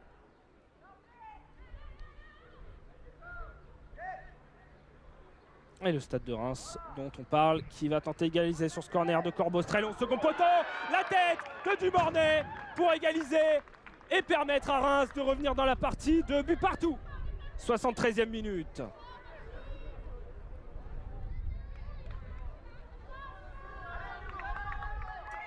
Et on l'a dit que le maintien n'était pas encore acquis pour Dijon. Corner de Corboz, Dumornay laissé seul au second poteau, il y avait aussi Pasquero, mais c'est Dumornay qui vient placer sa tête pour permettre à son équipe d'égaliser, alors que le rythme était redescendu, qu'il n'y avait pas forcément beaucoup d'occasions. L'Haïtienne, nommée pour le titre de meilleur espoir de la D1 Arkema cette saison, mais qui n'a pas été élue, c'est Rosemonde Kouassi qui a gagné le titre. Eh bien c'est Melchi Dumornay qui vient égaliser sur ce corner de Corboz. 6e but pour elle cette saison en D1. Qui devient donc co-meilleure buteuse de son équipe en 2021-22 avec Bussy.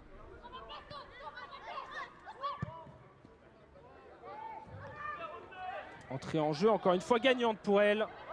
après celle face à Saint-Etienne lors de la dernière journée où elle était déjà rentrée en jeu avant d'offrir la victoire à Reims à la 90e minute. Ouh, la tentative de retourner, il y a eu choc là-dessus, il y a eu choc. El Ben Mohamed qui va stopper le jeu. Carton jaune pour Océane Deslandes.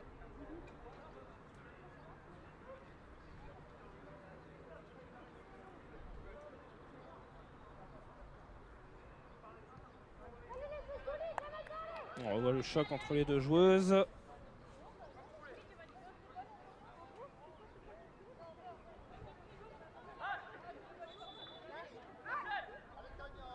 Et pour être complet d'ailleurs sur le but rémois, 3e but sur corner concédé par Dijon cette saison. Et 4e inscrit par Reims en D1 Arkema.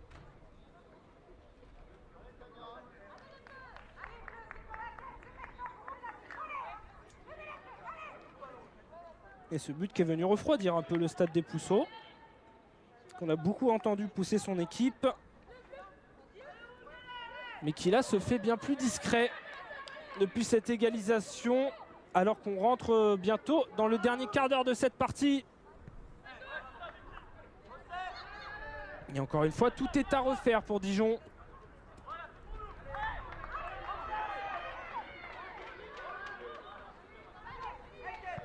Et cette fois-ci, les Dijonnaises qui ne pourront pas compter sur Léa Declercq pour à nouveau prendre l'avantage ou faire la différence. Elle qui est sortie un peu plus tôt pour l'entrée de Stephen, choix un peu plus défensif de la part de Christophe Forest. À voir si le DFCO ne va pas s'en mordre les doigts. Même s'il reste encore du temps, même si ce match reste ouvert.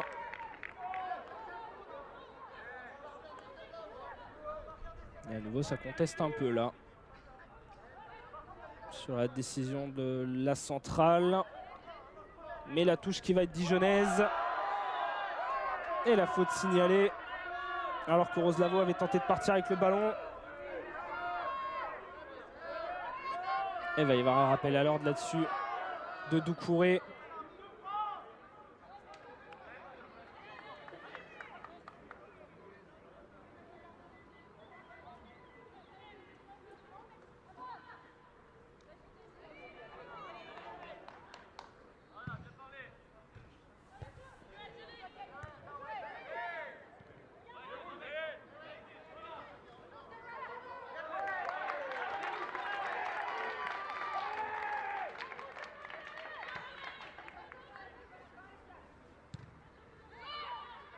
Et le ballon toujours dans les pieds du DFCO qui tente de remonter un peu le terrain. Là clairement le bloc s'est totalement inversé. Cette fois-ci c'est le DFCO qui est dans la moitié de terrain de Reims.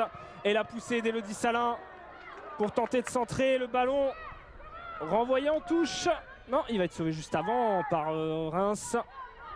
Et ballon qui va continuer de naviguer. Doucouré pour resservir.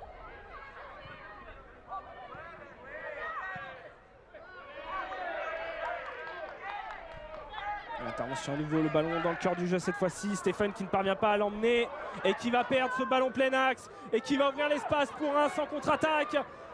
Du Mornay qui peut être servi, qui va avoir son face-à-face. L'enroulé du gauche à côté de la cage de Lidfus.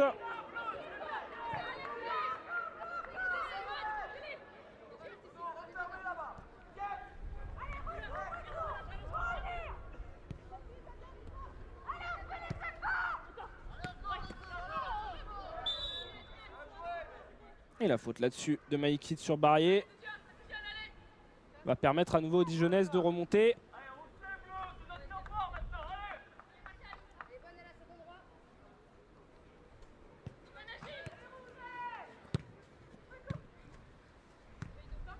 Néna Goetsch sur sa montée qui va pouvoir servir devant elle. Sa coéquipière, l'intervention de Maïkid et ça va ressortir. Joli. Pour du Mornay, interception. À nouveau. Fercoq pour servir dans l'espace, il n'y a pas d'hors-jeu là-dessus. Finalement il va être signalé le hors-jeu pour Inès Barrier.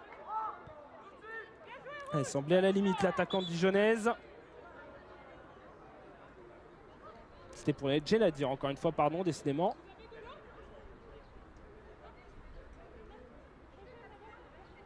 Et d'ailleurs on en profite pour signaler que sur le but de Dumornay tout à l'heure, il y a eu un petit ajustement du côté des Rémoises.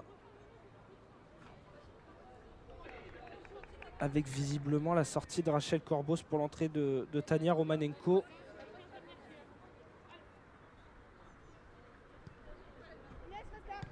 Ce qu'on a vu notamment Doucouré avec le brassard du capitaine.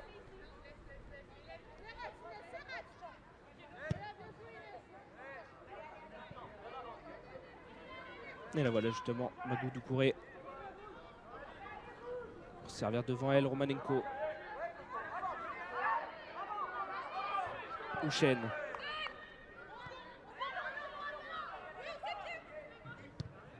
Le ballon qui va pouvoir être trouvé. Vicky Béchaud, l'intervention, ça va revenir et rester dans les pieds rémois.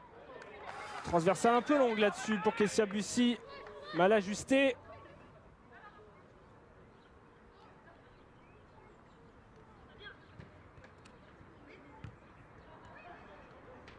Et Béchaud qui va pouvoir servir du Mornay. L'intervention dijonnaise, mais la frappe derrière, largement au-dessus de Louane Joly qui avait tenté sa chance.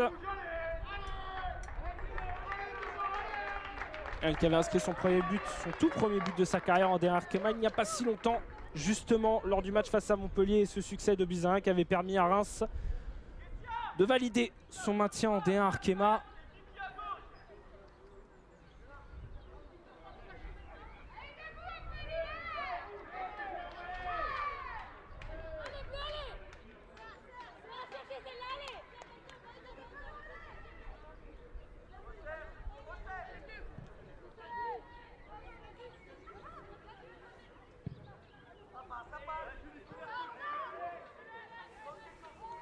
Et long ballon à nouveau dans la moitié de terrain de Reims.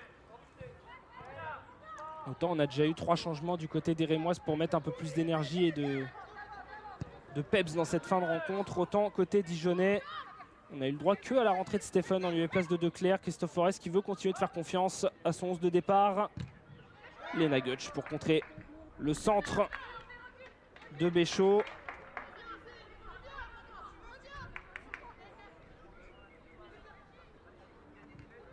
Et du Mornay pour prendre ce ballon.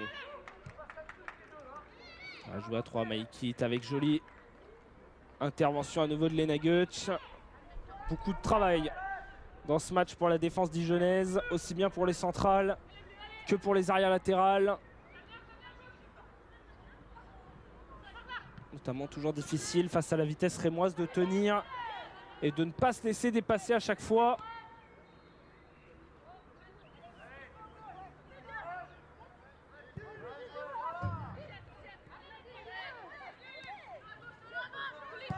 Pasquero pour tenter de monter un peu plus. Le centre de Maïkit, le dégagement.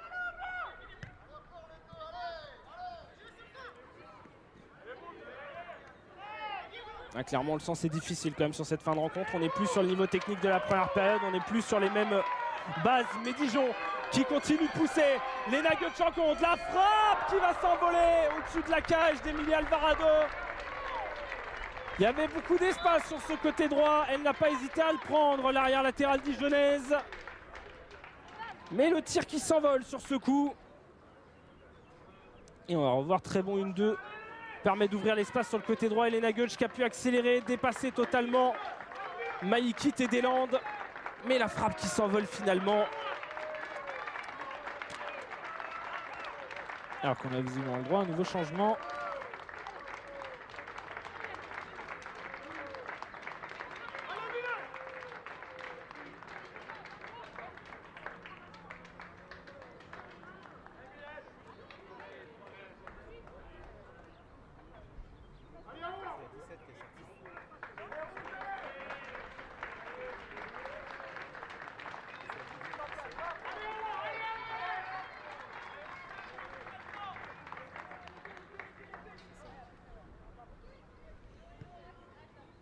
Alors qu'on a eu du changement côté Dijon, ça s'est passé hors de votre écran.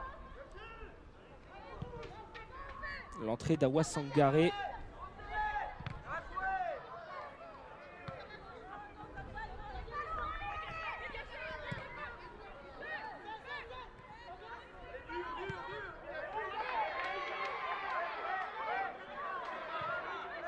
On va rester sur le jeu, on va revenir juste après sur les changements du côté dijonnais.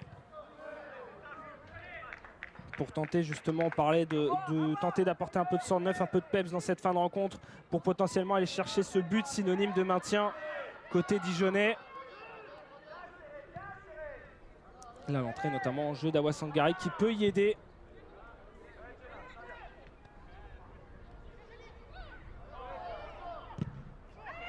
Et on vous confirme les sorties de Rose Lavo et d'Inès Barrier pour les entrées en jeu de Mylène Tarieux et d'Awa Sangare. Double changement offensif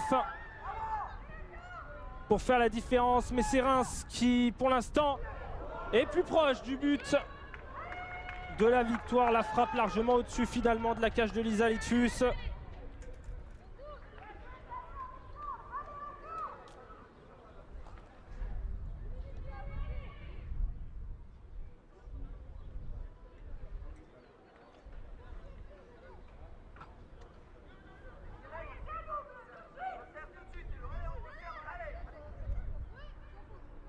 Ça peut être intéressant de voir justement les profils de Mylène Tarieux et d'Awa Sangare, notamment quand on voit les espaces qu'il y a eu en contre-attaque tout à l'heure pour les Nuggets.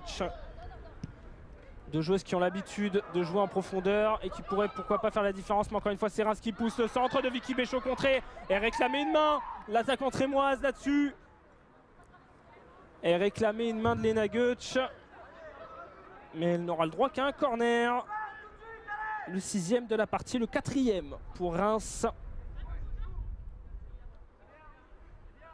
Tout à l'heure, elles étaient parvenues à égaliser sur corner. C'était de la droite vers la gauche. Cette fois-ci, ce sera de la gauche vers la droite et ce sera Dumornay pour le tirer et non pas pour le reprendre. Et le corner beauté très long, second poteau dégagé. Entrée de surface, mais ça va revenir. Dégagement à nouveau en urgence d'Hélène Fercoq. Et Tarieux qui lutte et qui va récupérer ce ballon. Elle peut servir à sa droite, elle est parvenue à la servir. Djenadir qui tente de rendre ce ballon à Mylène Tarieux, la sortie d'Emilie Alvarado devant.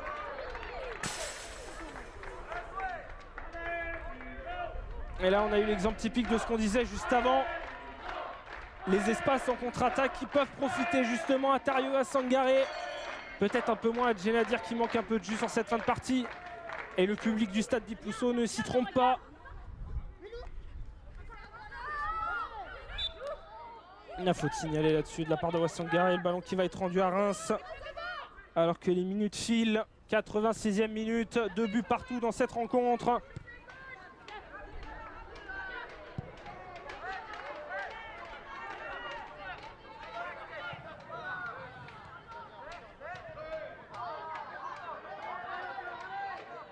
Et Reims qui continue à pousser. Romanenko tenter de servir joli, dégagé, mais ça va revenir tout de suite dans les pieds rémois.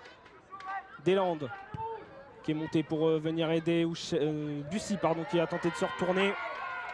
Intervention directement et à nouveau on tente d'enclencher le contre côté dijonnais avec Djenadir en appui. Tarieux. Doucouré qui va éviter la touche là-dessus.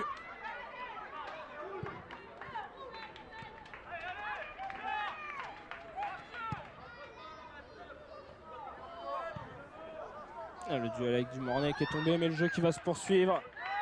Attention à ne pas multiplier non plus les fautes sur cette fin de partie. À trop ralentir le jeu.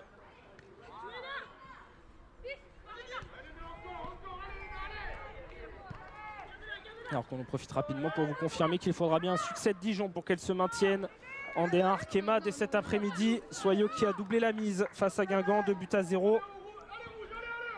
Alors que les autres scores n'ont pas bougé pendant ce temps-là. Toujours 2 partout entre Fleury et Saint-Etienne. Et ici qui est mené 4-2 par Montpellier. Si elles veulent pouvoir respirer et aller plus sereinement du côté de Duvauchel mercredi, elles doivent marquer les joueuses de Christophe Forest. Et elles peuvent avoir une occasion là-dessus. Tarieux servi côté gauche. Tarieux qui tente de faire la différence face à Doucouré. Et qui va obtenir le corner là-dessus. Premier corner dans cette seconde période pour Dijon. Pour pourquoi pas marquer ce but qui serait précieux.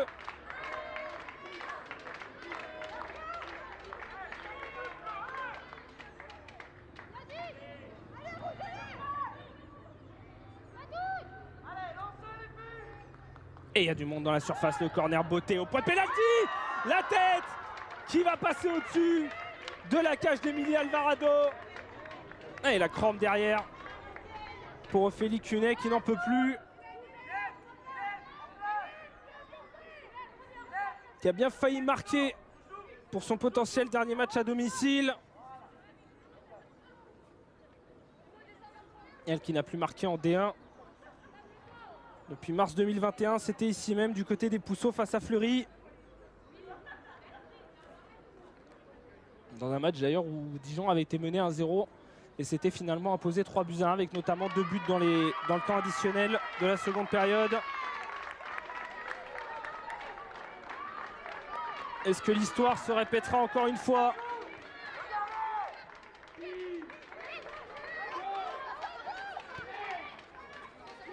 Et la mauvaise transmission de Deslandes pour Maïkit. Et Dijon qui va pouvoir récupérer ce ballon, rester haut sur la pelouse. 89 minutes de jeu. Et tout reste encore en suspens. Sangaré qui fait la différence face à Maïkit, qui va pouvoir mettre ce ballon dans la surface directement dans les gants d'Alvarado. Le centre mal ajusté. Et Pasquero pour dégager. Du Mornay, beaucoup d'efforts de la part de l'Haïtienne depuis qu'elle est rentrée justement pour tenir ce ballon. Permettra à Reims de remonter et de gratter ses petites fautes. Importantissime pour gagner du temps et pour mieux respirer.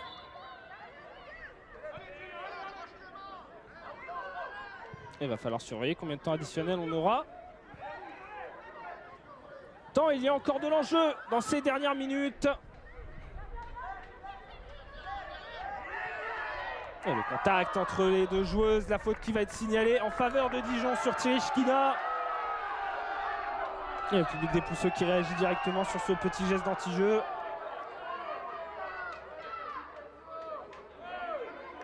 Alors que l'on rentre dans le temps additionnel. Alors Romanenko qui était venu remettre pour Joly. Le contact entre Tireshkina et Joly. Il y avait sans doute une faute de Tireshkina à la base. Effectivement, Joly qui laisse traîner le pied derrière.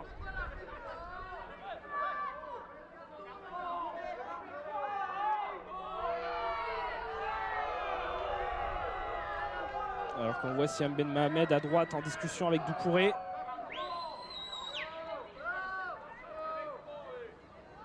Tireshkina qui est resté au sol après ce contact. Alors que les minutes filent dans ce temps additionnel.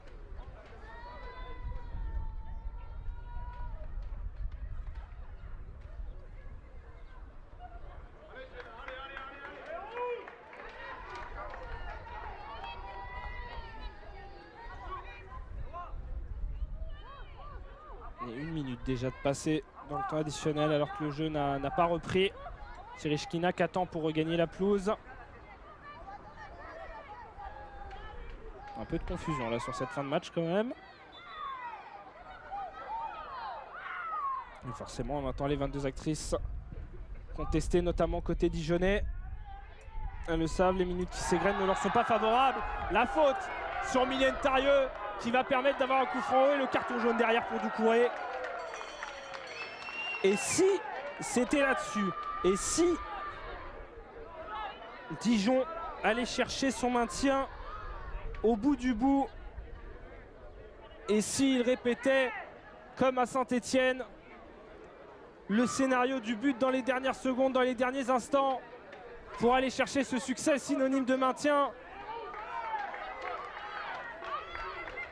Le très bon coup franc là-dessus pour le DLCO pour mettre ce ballon dans la surface d'Emilie Alvarado.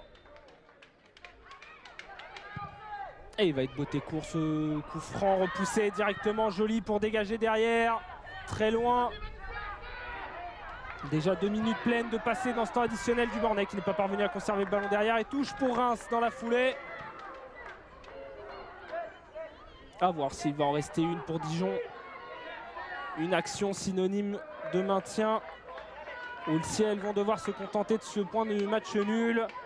Et enchaîner un 15e match sans succès en D1. Tarieux pour resservir à Sangaré. Il peut se retourner, il y a beaucoup d'espace. La montée de Lena Goetsch pour venir aider la faute sur Sangaré, mais le jeu qui se poursuit. Siam Ben Mohamed qui va revenir sur la faute sur Sangaré. Nouveau carton jaune cette fois-ci pour Vicky Béchaud.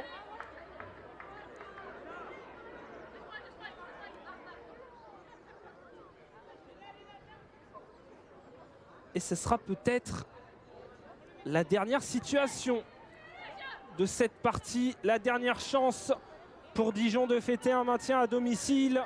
90 plus 4.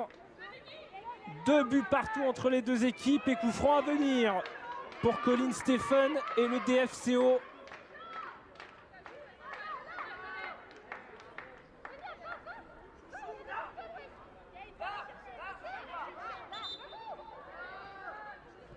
Un peu de grabuge du coup dans la surface. C'est Ben Mohamed obligé de faire la police entre les Rémoises et les Dijonnaises. Tension maximale pour ce dernier coup franc.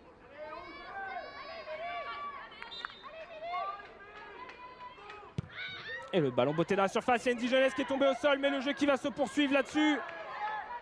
Et ça va pouvoir être dégagé par Romanenko. Il peut rejouer devant. Transmission avec Bussy. Tente de ressortir Rouchen. L'intervention de Sangaré, le jeu qui se poursuit. Et la fin de match, sifflé dans la foulée. Dijon et Reims qui se séparent sur ce score de 2 buts partout. Dijon qui n'est donc pas officiellement maintenu pour l'instant en D1 Arkema, qui devra attendre la toute dernière journée. On va en profiter pour passer une tête rapide sur les autres pelouses pour vous dire qu'à l'heure actuelle, sous réserve d'un dernier but dans les dernières secondes, Fleury s'impose 4-2 face à Saint-Etienne. Montpellier s'impose 5-2 sur le terrain d'Issy et Moulineau. Et donc Soyaux s'impose 2-0 face à Guingamp. Soyaux 13 points au compteur 11e, ici 13 points au compteur 10e, Dijon 15 points au compteur 9e, 2 points d'avance sur le premier relégable.